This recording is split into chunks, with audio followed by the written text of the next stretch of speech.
Hello, this is Satan's Trilogy.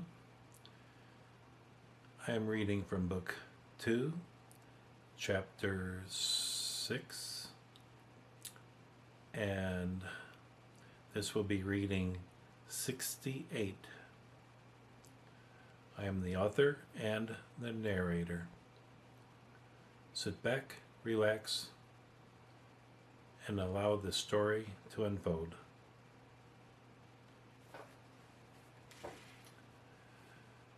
Esther awoke at 4 a.m. and was wide awake. Riley Grace awoke at nearly the same time.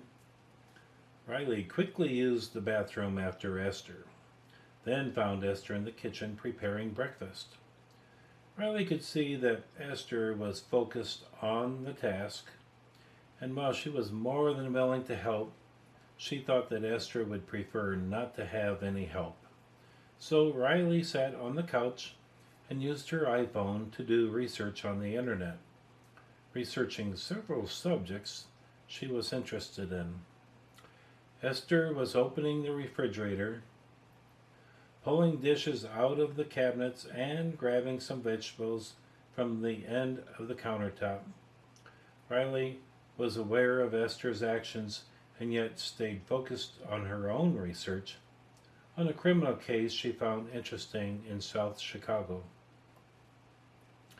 Esther abruptly stopped her actions, looked into the living room, and smiled at Riley, then asked, "Riley, I appreciate your understanding my wanting to make the breakfast preparations on my own. Now I really do need some help. Do you mind?" Riley jumped up. "I'm here, and eager to please." Esther smiled. "Okay, first we must expand this table to hold 10 people. I have some center leaves set aside in the front closet. Let's open the table first." Esther unlocked 2 clasps and then went to the end of the table. "Riley, pull on your end, and I'll pull on mine." Esther smiled as the table opened. Riley pulled just a bit more. "That is perfect, Riley." "Thank you very much," said Esther. Esther went to the front closet and pulled out 2 large table leaves. Riley was at her side and took 1 leaf. In very little time, the 2 girls had the table completed and looking as solid as a rock.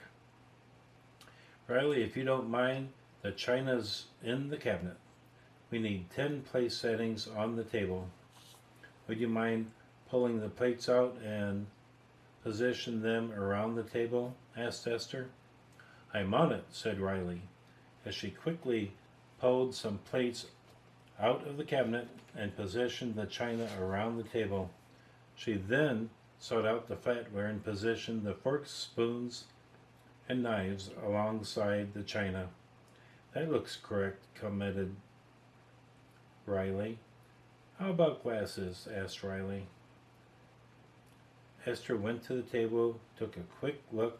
"Riley, I love it. Why don't we give everyone a large water glass with some ice and a small glass for orange juice?" Esther paused and quickly added, "We need coffee cups for everyone." Esther opened another cabinet and said, "The cups and glasses are here." Esther then focused on cooking as Riley Grace was given control over the table settings. Esther had pulled out several large skillets and started to create an old-fashioned southern breakfast. 1 skillet for sausage patties and another for home-style potatoes, and a 3rd skillet for scrambled eggs. Esther planned everything to the minute. She tossed the sausage into a large bowl and then transferred her potatoes into the sausage skillet. This way, the potatoes picked up some of the flavor from the sausage. Next, Esther poured the large amount of potatoes into a bowl and replaced them with the scrambled eggs. Now the eggs would have some additional flavor from the sausage. Within a minute or two, Esther poured the scrambled eggs into a large bowl and immediately started to create a gravy to go with the 2 trays of biscuits in the oven.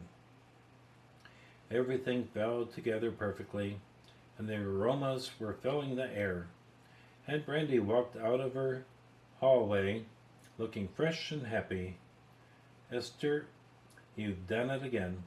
The aromas have awakened me, and I just couldn't stay in bed another second, said Brandy as she came to the kitchen and gave Esther a kiss on her cheek. Then Brandy quickly said good morning to Riley Grace, gave her a hug and a kiss on the cheek. Riley Grace, did you set this table on your own? It really looks wonderful. Riley smiled big.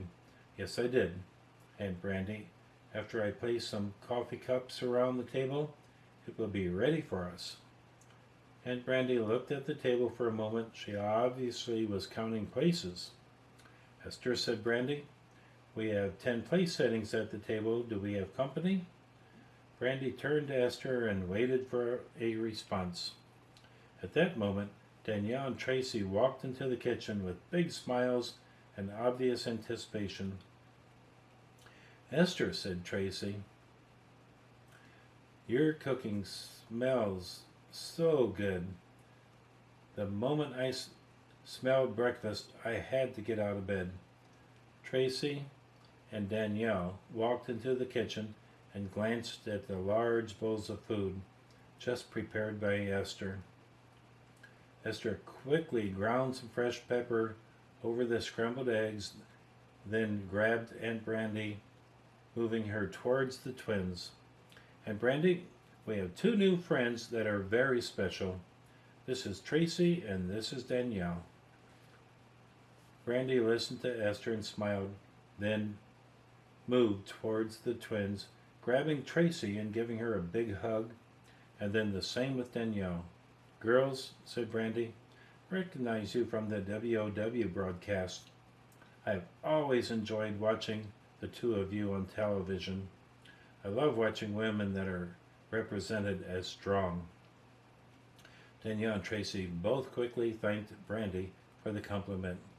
Brandy then added, when Esther says we have new friends, I know that someone special is coming into my life. It is really nice to meet you both. While Brandy was talking to the twins, all of the other girls slowly came down the hallway and joined them.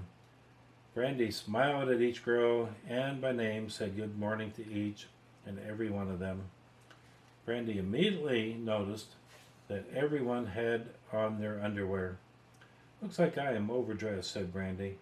I will find some silk undies and join you in a few minutes.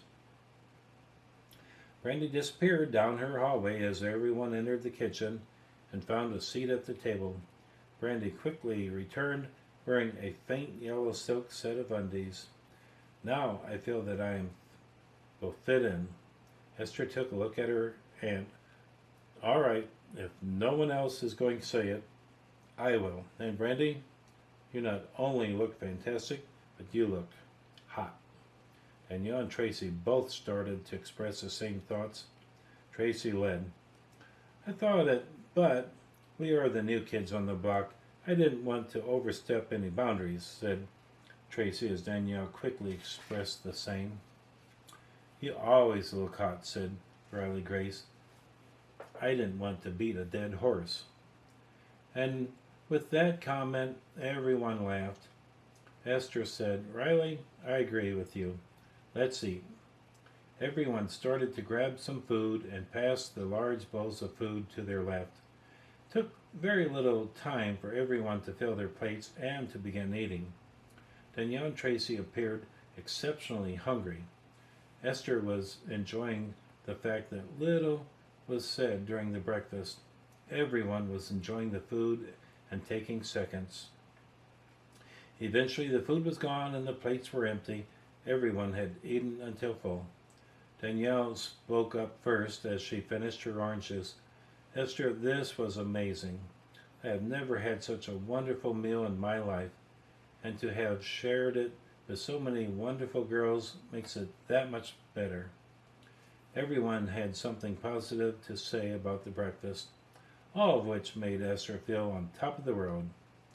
Having thanked everyone for the wonderful compliment, Esther said, "Tracy, Riley, and I will clean up the dishes. I want everyone else to relax and sit back. It's Sunday, and it's a day of rest." Esther grinned at everyone, then said, "Besides, with the dishwasher, we'll be with you in minutes." Esther started to clear the table. Tracy was already collecting the dishes from her end of the table. Riley Grace was racing the both of them, grabbing plates and taking them to the sink to be rinsed off. Esther knew the two girls appreciated the workings of the kitchen and were willing to share the cleanup with her. And as Esther had said, the cleanup took only a few minutes. Then Tracy, Riley Grace, and Esther grabbed some seats and joined the others relaxing in the living room. The food was fantastic and everyone was relaxing, with very little talk going on. Riley Grace, with the enthusiasm of youth, quickly spoke up. "Esther, when can we begin my lessons?" Esther smiled. "I have purchased a building that is perfect for training. You will need to come at least 3 times a week." "I can do that," said Riley Grace. "This is what I really want." Raven was surprised and quickly asked, "Esther, are you going to train Riley in self-defense?" Esther looked at Raven and asked, "Do you know Riley's goal in life?" Raven looked a bit confused, then answered, "Sadly, I don't. I love Riley Grace, but in the past, I haven't really discussed things with her."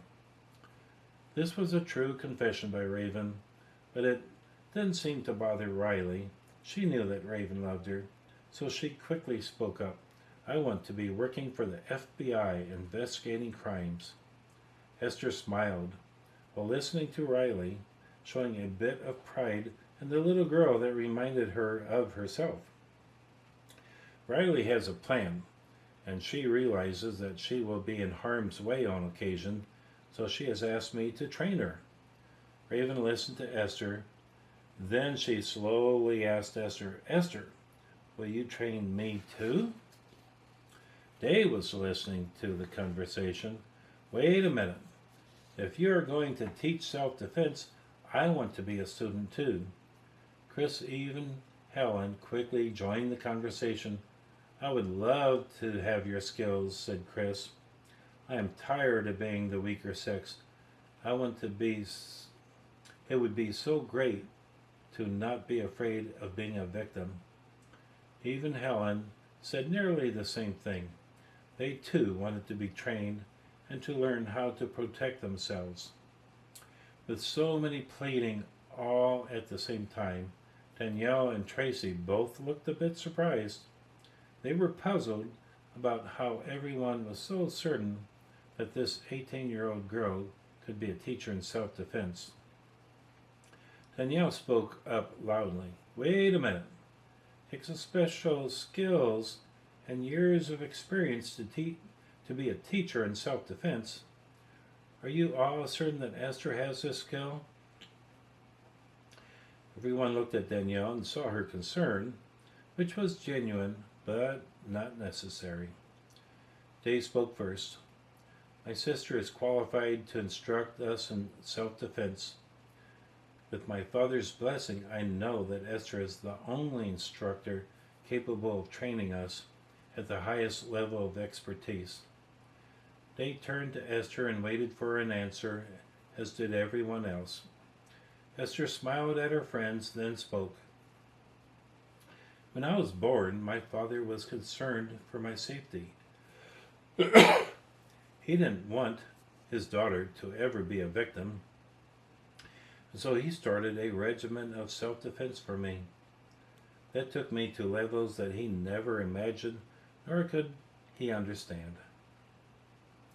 Esther pulled her legs up under her as she sat comfortably in the chair and continued her story. "I met many skilled masters, and I kept company with many brave soldiers. My training was multifaceted, with dedicated people giving me the best of their knowledge. Fortunately, I learned quickly, and the efforts of others were not wasted on me. Esther paused. She then added, I have learned 5 disciplines from 5 masters. I call each my teacher, a friend, and I owe them all a great debt. Esther stopped abruptly. I apologized. I wandered from my original thoughts.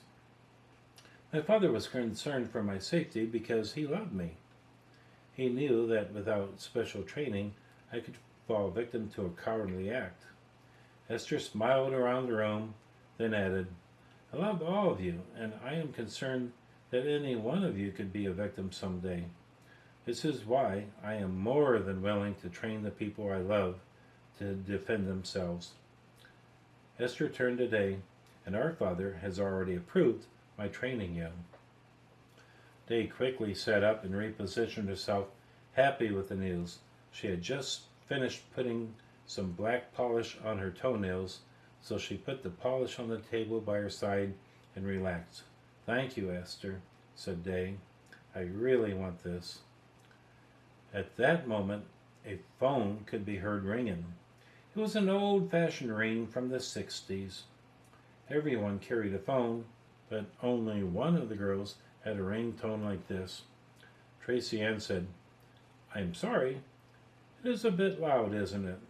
She quickly pulled a slender iPhone from her right sock and answered it. Stopping the annoying and loud ring. Hi, Jim, said Tracy. She then sat in silence as she listened for a few minutes, as did everyone else. Tracy looked around the room as she listened on the phone. She then said to the person on the phone, Jim, give me an hour to get back to you. I have to discuss this with Danielle. Tracy said goodbye and turned off the phone. Everyone was looking at Tracy as she put her phone back into her sock. Danielle was waiting for Tracy to say something, but could wait no longer. So what was that about? Said Danielle. Tracy seemed excited and leaned forward towards her sister. Bo Jackson wants us, Tracy said with her voice at a higher pitch with a lot of enthusiasm.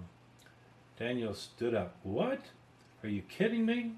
He is on the way up in the W.O.W. This is so wonderful. Danielle grabbed Tracy and they hugged, gave each other a high five, and then bumped hips.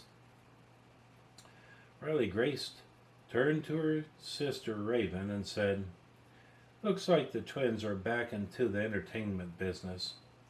Raven said, I think that's where they belong, at least for now. Everyone watched the two sisters dance about happily and then started to realize they would know someone that worked with Bo Jackson. Jumping out of their chairs, Chris, Eve, and Helen rushed up to the twins. Chris asked, So when do you start? Turning to Chris, Tracy answered, Well, first Danielle and I have to discuss the conditions. Danielle, standing alongside of Tracy, asked, So what are the conditions? Tracy started out slow. Well, his manager wants a 6-year contract. He wants us in the ring and to be more active in the ring. And he wants us to fit Bo Jackson's stage presence and dress gothic. Danielle stepped back and flopped onto the end of the sofa. She looked at Tracy and said, Gothic? Tracy quickly answered, You know Bo is known as the Gothic wrestler. You shouldn't be so surprised. His manager wants 2 hot-looking women alongside of him, dressed in black like Bo. Danielle repeated herself, Gothic? Oh no, Tracy, I mean, what do you think? Tracy said, Well, she stopped and looked at the room full of girls in black undies. I think that our new friends can show us everything we need to know about dressing Gothic. It's always been about the show, and this is just more preparation. Tracy tried to look convincing. Tracy then remembered something and so added to her comments, "Oh, and Jim said we'll be making 3 times the salary." Danielle quickly stood up and screamed, "3 times the pay? We are going to be Gothic, and I, for one, will love it. After all, the show must go on."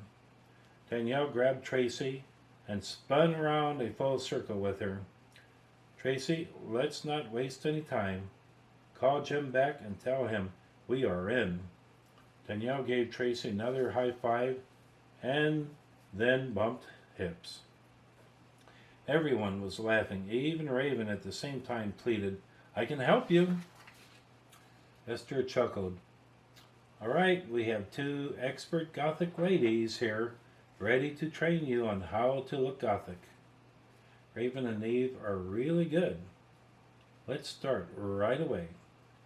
For the next few hours, Daniel and Tracy were given a crash course in Gothic makeup and a discussion on wardrobe by Eve and Raven. Danielle and Tracy proved to be good students. They had not only retained all that was spoken to them, but they had absorbed the sense of lifestyle. Both were comfortable and had decided they loved their new look. With 2 small bags of donated makeup, they were well on their way to taking in the Gothic lifestyle. Esther Day and Riley Grace had left the apartment and done some shopping for the twins. They arrived home excited and carrying a dozen shopping bags. Day was holding a small bag from Gothic Arts, a very popular and successful tattoo and piercing business catering to the Gothic crowd. As they entered the kitchen where the transformation was taking place, all 3 girls were stunned by the new look for the twins. Eve and Raven had accomplished nearly the same look on their subjects. The twins had by now dyed their hair jet black. Helen had cut the hair of both into a wonderful pixie style. Their eyes spoke Gothic, with dark mascara blended above and below the eyelids. Eve and Raven both gave the girls a strong cherry red lipstick, shadowed with some darker red. Of course, the lips had a wet, glossy cover. Both wore a slightly lighter foundation to raise their skin tones. Riley Grace immediately took a look and made a comment. "Oh my gosh, you both look completely different. You're Gothic, a really hot-looking Gothic." "Wow," said Day. "What a transformation." We're going to stop there. That was reading 68. Hope you enjoyed it. So until next time, be safe and take care.